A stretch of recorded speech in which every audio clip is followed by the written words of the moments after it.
But is Ten Hag to say right now, with United sitting sixth, they're going along quite well? I am optimistic about where we are. So where are Manchester United? Because a year ago, Cristiano Ronaldo sat in front of Piers Morgan in that famous interview, and he spoke about his view of United and their perceived lack of progress. I don't know what's going on, but since the Sir Alex Ferguson left, I saw not evolution in the club. The progress was zero. For example, we have an interesting point that how the club as Manchester United, after suck Ole, they bring sport directive Ralph Rangnick, which is something that nobody understands. This guy is not even a coach. Nothing changed. Surprisingly, not only the pool, the jacuzzi, even the gym, even some points, the technology, the kitchen. They're trying to force you out. Yes, not only the coach, but the other 2 or 3 guys there around the club. At the senior executive level? Yes, that I felt betrayed. Yes, I feel betrayed, and I felt that some people that don't want me here, not only this year, but last year too. It was an award-winning interview, Martin, but it ended up with Ronaldo landing in a world of trouble, and that was it for him at Manchester United. A year on, is what he said then still prevalent today? Well, first of all, he said there's been progress was zero since Alex Ferguson left the football club. It was going to obviously it was going to be difficult for anybody stepping in there first as a managerial viewpoint. Then he's criticising the kitchen. The kitchen wasn't right. Then there was betrayal. All of these particular things. There's obviously from a player who wanted out of the football club. Rangnick, I think we were all surprised that he'd got the job. It was an interim job. How can you have an interim manager for Manchester United? And so that was probably never really going to work. But the lad wanted out. He wanted out of the football club, and regardless of the manner in which it took place, eventually, you can have an opinion on it. You can say that Ten Hag maybe even brought certain things upon himself. But at the end of the day, the player wanted out. And listen, all these things about... he did say in the interview, not there, but I know that he said in the interview that he was on the cusp of joining Manchester City. Joining Man City before Alex Ferguson pulled him in and going to join. There was debate about that. Yeah, there was debate about... Well, he said himself he was on the cusp of joining Manchester City. Why not join Manchester City? But it's a wee bit like somebody who's played and been a hero at Liverpool for a number of years, deciding, listen, my next club after I've been at Real Madrid is Everton. So there is something in that there. I think I just believe that he wanted out of the football club. He did the interview, and when the interview was aired, then obviously that was the end of him. But the fact of the matter is, Simon, what he said then, is it still the case today? United fans saying there's a complete lack of evolution. United fans saying, look at the state of the stadium. Well, the United fans just couldn't care about the stadium. Well, look at the mess. Will say that, so that would be manna for heaven from them. Like the fact that when he left, Man United went on to win the League Cup and finished third in the league, kind of disarms his argument a little bit. The fact he left in 2009 and doesn't know what happened between 2009 and 2013 is another discussion that people could bring into the conversation. The fact that he talked about certain people wanted him out and that there was a certain philosophy, and then admitted that he actually hadn't spoken to the Glazers, hadn't actually spoken to the senior management of Man United. So who's he talking about? Because there was a red carpet that was rolled out for him. There was an absolute hero's welcome that was brought back into the fold in terms of bringing Ronaldo back in. But there was always this debate about what Manchester United need to evolve to, and what Ronaldo, this wonderful, phenomenal player, was going to be able to help them achieve. He was going to give them lots of goals, and if you analyse the goals that he scored in that season, a lot of them were scored against the lesser sides. That doesn't alter the fact that scoring a goal is one of the hardest things in football to do, clearly. I think a lot of people, including Souness, who backs away from it these days, suggested that the idea that Man United playing a pressing game was going to be something that Ronaldo was going to be able to achieve for them. They're going to have a lot of support in order to allow Ronaldo to do what he does, which is not get involved with pressing.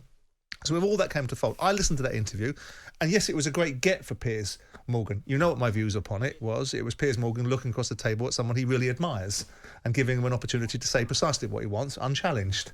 Because when Piers came on here and debated it with us, he was then challenged by me to say, well, why didn't you ask him this? Why didn't you ask him that? Why did you suggest that there was a club president when there isn't? Why did you ask him which chief executive he's spoken to? Was it Ed Woodward or was it Richard Arnold? Because he doesn't seem to be very clear. All of it was an exercise in making sure that he set the place on fire so that he could be letting out of his contract and go precisely where he wanted to go to, which was the Middle East, and get paid the enormous amounts of money that in retrospect Piers was right that he was likely to get. Yeah. I don't think you can look at what Ronaldo has to say. Of course, the Man United fans that think the Glazers are the devil incarnate are going to take the idea that the improvement of the training ground or the lack of investment in it and not dealing with the development of the stadium are in fact the reasons why the team is stunk on the pitch.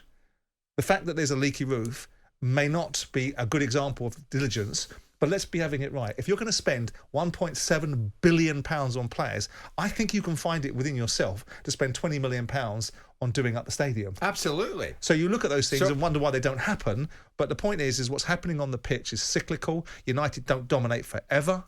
Other sides have come to the fore. They no longer have the most money. They no longer are the most desirable football club to go to. So with all those things in mind, you have a different set of opportunities or a different set of challenges that United have to overcome. So who's gone in the more progressive direction? United, Cristiano, or the Saudi Pro League? Well, it depends what you deserve. If you look at the progress that Cristiano Ronaldo's made in his bank balance, then I would suggest he's gone in the most progressive direction. Are we looking at the idea that the Saudi League is a competitive, wonderfully viewed league at this moment in time with 930 fans watching games? No. Are they going to be a force? Yes, they are going to be a force because they're not going to stop unless football decides there's a bit more governance that's required to make sure that they fall in line with everybody else. So if you look at progression for Cristiano Ronaldo, he's gone and scored a lot of goals in a substandard league and got his bank balance amplified. If you look at Manchester United, since his departure, I think it was right for them. I think Ten Hag should have gone harder at the beginning. I said this in a conversation just before I went to Qatar last year, and Sam Allardyce said to me, I said, why don't you managers say what you mean then? If you didn't want him, why does Ten Hag go into the first press conference saying he did? And he said, all right, let me put in a situation. I walk through the door, our manager walks through the door, and the first thing they tell the British media is, I don't want Ronaldo. What do you think is going to happen then? He couldn't do that. Yeah, but he couldn't do that. But perhaps he maybe did want Ronaldo to begin with. He might have wanted him because Ronaldo was scoring a few goals. I don't take your point about a team. He scored a goal. He scored goals against lesser sides. Loads of top quality players have scored goals at lesser sides, and it's built into their whole vocabulary. No, the amount of goals that he scored that season, if you analyse it, the facts are that he scored a lot more of those Here goals was against the point the lesser about sides. Ronaldo. I remember him doing an interview at Manchester United, where he said that it's all about the team, which has never been about Ronaldo. It's all about the team, and he wanted to try and talk to younger players, which is really nice of him. And trying to improve them in the game. They should be coming to speak to me, and I'm open for them. But it's really a team game. And about 10 days later, I was at a game against Brentford, where he was taken off in the game. And he went absolutely ballistic. Yeah. So it wasn't about the result that Manchester United might get against Brentford. He looked at, but there was an opportunity for him to score a few more goals in the last 15 minutes. When I think Brentford might have been down to 10 players. So he went ballistic when he was taken off. He threw the shirt in about 15 different directions, which is no bad thing at the end of the day. But Simon's right. He has had a big bank balance, and it's really terrific. He's gone there, and he's gone there, obviously, to, as we all say, to improve the league. See, to be fair, Simon, Arteta got rid of Aubameyang. And we know what happened there, and it galvanised the squad. Yeah. Has that happened here? It galvanised Arteta? No, it hasn't. But there's been a massive sea change. You can't just price in Aubameyang being there's been a massive sea change in the way that the Cronkies have decided to operate Arsenal. From the post the European Super League or whatever motivations, whether it's Stefan Eck wanting to illustrate that Arsenal could be bought for £2.5 billion, the owner of Spotify, or a whole raft of things, or the politics of the European Super League, all of a sudden Kroenke's gone, I tell you what, I quite fancy Arsenal now. They're no longer an arm's length subsidiary of the LA Clippers and Colorado Rapids. They're a valuable football team. I'll give him £200 million a year, which is what he's given him. And with Stefan Eck. And with Daniel Eck. Yeah, and with respect, Daniel Eck, Aubameyang is not Ronaldo. He's not Ronaldo. That's an easy there is one that. to do. Yeah, he wasn't. He wasn't doing enough as well too at Arsenal at the time. I thought that was a relatively easy decision for the manager because I think Aubameyang was turning up when he wanted to. I think you have to have something about you know this idea.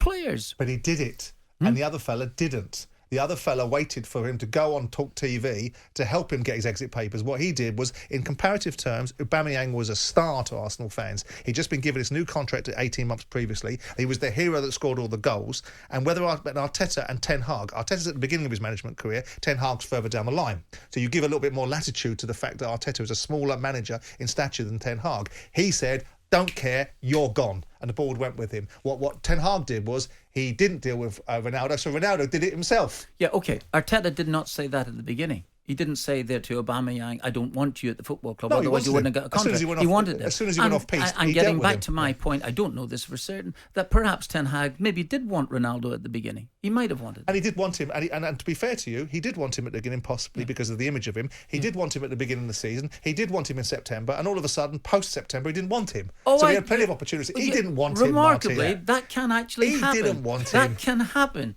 Managers are allowed to change their minds about someone, particularly someone who's causing you an awful lot of problems, and you think, be honest about it then. Yeah, again, right? Okay, yeah. When he changed his mind, and he was asked repeatedly about his relationship with Ronaldo, and he never turned around and said, "I don't want him." Listen, for me, the team's going to change. I don't want him. But he didn't. Yeah. What he waited for Ronaldo to do is go, I'll tell you what, I'll do it for you. Undeniably, though, of the three, United, Cristiano and the Saudi Pro League, when it comes to progression, I think, Ronaldo's done all right. All you got to do is fall him over and have a look at the hole in the wall bank balance. Yeah, that's about money. Unbelievable. Jim White and Simon Jordan. Monday to Friday mornings from 10 on AM, on DAB, via the talkSPORT app and on your smart speaker. talkSPORT.